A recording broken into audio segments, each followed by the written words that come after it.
The Attorney General K.K. Venugopal has been mentioning in the court that these documents were stolen. The documents which have been mentioned in the article published by the Hindu regarding, so the article had said that there were certain documents which the Hindu obtained, in which it found that the Defence Ministry officials, there were certain Defence Ministry officials who were involved in the deal being finalized regarding Rafale, and they had made certain objections about the fact that the new deal is more expensive, makes the cost of each fighter jet go much higher than what was finalized under the previous government in 2007. So regarding those documents, those were mentioned in the article, and the same article was the one which Prashant Bhushan kept quoting details from in order to build up his entire case, why there were wrongdoings in the deal behind Rafale and why there should be a CBI probe. When he kept on mentioning them, going against that, the Attorney General has been saying that these documents were obtained in a wrongful manner. The documents have actually been stolen from the Defence Ministry. We don't know whether former or present employees, but the documents were stolen.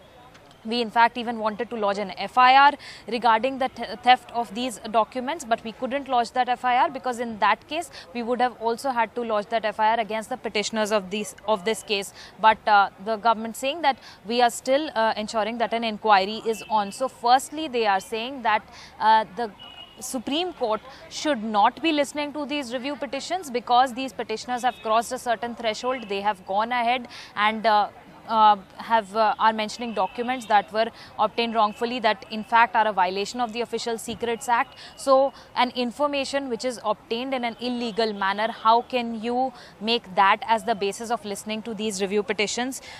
So that is the one part on which arguments are taking place. The other part is regarding how the Attorney General mentioned that, are we asking the court to certify a defence deal? Is this really a matter in which the Supreme Court should be intervening? Does it even know how many fighter jets we have? And when all of those arguments were being made, how Rafales are needed for national security, then Justice K.M. Joseph very strongly objected to that, saying that what if a big crime took place in this entire deal? Would you go away from it? Would you take shelter under the name of national security? And then again, AG wanted to counter-argue by saying that, do these petitioners want that every time a government appoints an ambassador or any action we take, should we come and justify it and explain it all to the Supreme Court? The court said, no, that is not the point.